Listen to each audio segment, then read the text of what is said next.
Hey everyone, welcome back to OCD Recovery's YouTube channel. I am actually sitting at the United States of America Air Force Academy because it's right by my house in Colorado Springs.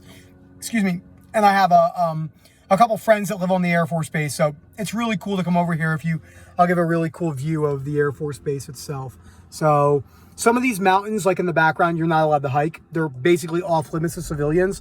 But if you could see the one all the way in the background over there, you are allowed to hike that one. But these two right here, you're not allowed to go near that. And you definitely don't want to test that. Because I've been on the back side of these mountains, and there's all sorts of signs like, don't come on this mountain or you will not be met with happiness, is what it says. So I wanted to talk about today the importance of wearing the ups and downs throughout the recovery journey, something that really, really afflicted me on my recovery journey, something that I really had to learn how to build like a muscle. So on the recovery journey, there are going to be many times where you will become obsessed about different sensations, whether that's chronic guilt, shame, being perpetuated from, say, harm OCD or POCD. Maybe you're completely obsessed with the fear of physical symptoms of anxiety staying forever. And that could be any physical symptom: heart palpitations, irritability, foggy vision, all the sensations that OCD can throw at you. The one thing we want to realize is on the journey to recovery, many times OCD will turn up the heat all along the way. And the reason why it turns up the heat all along the way until you eventually get to OCD recovery is because it's trying everything it can to bring you back in. Now, when I was going through sensory motor recovery, which took me about 2.5 to 3 years from the moment I got it until the moment there's no way this would probably ever bother me again. It would be very difficult. It tries to latch here and there, but overall, the fear cycle is so low that it's very difficult. And I had many times where I was avoiding meetings, avoiding birthday parties, avoiding going to things because I really didn't want to ride those waves, as I said. I was actually really, I was a lot, I wasn't as good as wearing discomfort as I thought I was. I was actually quite bad at it. And what happened was, when you get further along the recovery journey, you think you're really good. And then you kind of need your ego to be checked because you might have one of the worst relapses you've ever had in your life. And, you might think, oh my gosh, it's never been this bad before. This is the worst thing ever. I can't stand this. This is terrible. And overall, it might seem like that, but it's usually not as bad as we imagine. So we imagine in our mind that OCD recovery looks almost like a ladder. And as you're going up on the ladder, every step you take away a piece of your fear piece by piece. But that ladder is not straight, and that ladder isn't crooked. That ladder is backwards, sideways, upside down, twisting, with many different aspects of the journey where you have to ride those waves. Now, one of the best things I realized when it came to riding those waves was, how can I bring this discomfort with me to the workplace? How can I learn to ride the waves as best as I can whilst going about OCD recovery? And that was bring discomfort to work. Many people hear me say stuff such as, we don't want to learn how to, a lot of people suggest that you need time off work. That's just the basis of what happens in all stressful situations. And there are time and places where it is important to back away and really just realize that you can't go full blown all the time in life. Someone like myself who stays really busy and I have a lot of things going on, it's very easy to forget that sometimes you could be compulsively chasing success. You could be compulsively chasing fitness.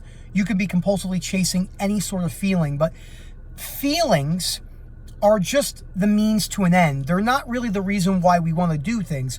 We do things for more of a sense of accomplishment, which does bring its own feeling, a feeling of success and accomplishment. But one of my favorite things that Tony Robbins says is, and he's not the only one who says this, is happiness and contentment comes from progress. It doesn't come from reaching the goal usually. It's from the learning of the hardships. And this is something I really had to kind of instill in that attitude. Like, even anything physical discomfort, as jitteriness, not being able to sit still, not being able to slow down for YouTube videos, not being able to really explain myself in a way that where people are not thinking, what the fuck is he talking about? He's like, all over here, all over here. That will be something I have to work on for the remainder of my life, more than likely because of my ADHD. And, you know, breaking down the fear of ADHD will definitely be really important if you have a health OCD or the fear of developing a new mental illness or anything like that.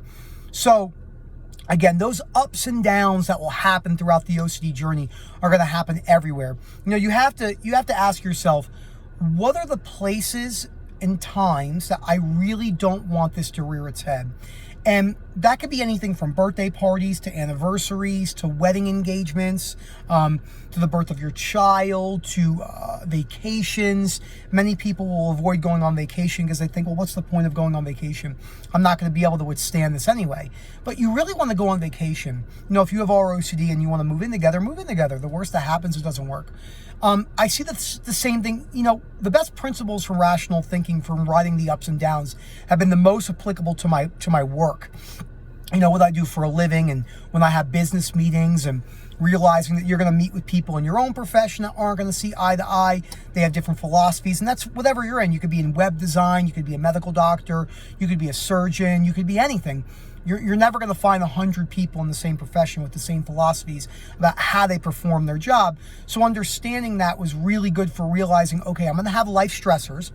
Life stressors usually will increase OCD's ability to latch because your guard's down, because you're thinking about work, you're thinking about finances, you're thinking about driving the kids to school, you're thinking about doing all these other things. And then what tends to happen is OCD kind of like gets in there like in a Rubik's Cube, and once it gets locked in, it just like scrambles the cube. And then once the cube is scrambled, you're scattering, trying to figure it out. And, you know, another thing that's really important to talk about when I say riding the waves of discomfort is that there's a bunch of like planes around me. Like, I'll show you this one over here. That's why you see people in the background. So let's see, where's the other one over there? Where is it? It's somewhere behind me. Oh, it's over there. So, yeah, like I said, this is like the one spot where people come. It's right by the visitor center. And my friend who I'm going to see right now is a retired Air Force pilot. He's the one that many people hear me speak about. I see him once every 2 weeks for about 30 minutes to an hour. He has a really rare neurological condition called spinocerebellar ataxia 6, called SCA6, where it destroys parts of your cerebellum but leaves your cognitive function pretty intact. So he can't move. It's very hard for him to get around. He talks like this. It's really sad, but he's a great guy. I like hanging out with him for perspectives on things that can really go wrong in your life. So he's just really cool to be around. So when it comes to those, you know, this is probably the most critical piece of information I can give you about riding the waves of discomfort. So, you know, you have rumination. Rumination is intrusive thoughts, images, sensation, and urges. A lot of people think that analyzing is rumination. It's a part of it. It's not actually the majority of rumination. You know, we can't just stop ruminating. We can't just bring down rumination. I always tell people in the WhatsApp groups, if you could stop ruminating that easily, if you could just disengage from rumination, you wouldn't need to listen to this video. You wouldn't need the WhatsApp groups. We know it doesn't work in the way that many people do. It's good for creating a distance between rumination, but it's not the genesis of rumination. And the analogy I always use, or the metaphor, is type 2 diabetes. So adult onset diabetes caused by poor lifestyle factors or anything like pancreatic cancer. But let's say it's from poor lifestyle factors. What's the first thing they test is your A1C, and they test your fasting blood glucose. So let's say your fasting blood glucose is 3 times what it should be. It's like 280, 300, okay? The blood glucose is the marker, but the genesis is the lifestyle factors. Yes, you test the blood glucose to see if you're getting yourself under control, your A1C, but you look at the lifestyle factors as the genesis. The genesis of OCD is fear.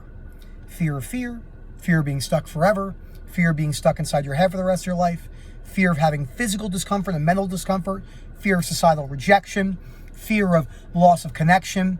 And then on top of that, the rumination, the automatic intrusive thoughts, images, sensation, and urges are the byproducts of the fear. The reason why I haven't gotten a single intrusive anything with sensory motor in a year is because the fear cycle is down completely. Where in the past, I used to get intrusive images, sensation, urges about sensory motor every single day of my life. Like, that's all my life was, oh my God, I'm gonna be stuck forever. Oh my gosh, if I notice this for the rest of my life is ruined. So understanding why and where to wear rumination. Rumination is like this. You leave the house and you go to work, you throw on a coat that says rumination. Images, thought, sensation, urges, any place, anywhere, anytime. And learning how to wear that is critical when going through those ups and downs. Remember, we always want to attack the genesis. Yes, learning how to disassociate between the rumination is key, but it's not actually the key for bringing down rumination. Again, just like, you're not like, I'm going to tackle the blood glucose. I mean, that's what you can do, but you actually want to get the lifestyle factors in check. So I hope you guys like this video about riding the waves and the ups and downs. Comment down below in this video about more topics. Rob and I have different lists on topics that you want to see.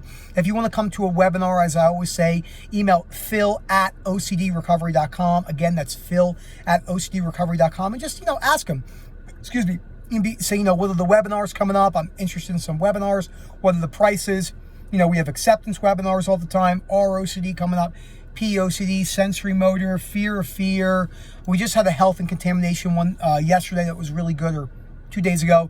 So we have a lot of great webinars coming out, and it's a lot of fun because you get to go there and hear people talk about their own questions. Many people are afraid to speak up, which is understandable, so it's good for exposing yourself to asking your fears. Really good with POCD and harm OCD. So thank you so much for watching, as always, and thank you so much for I'm just blanking out. Thank you for watching. As always, have a great day. Wow, look at that. Just brain went total fart. And that's super funny, actually, because a lot of people are afraid for that to happen on camera. But I'm going to post it because who cares? So as always, have a great day.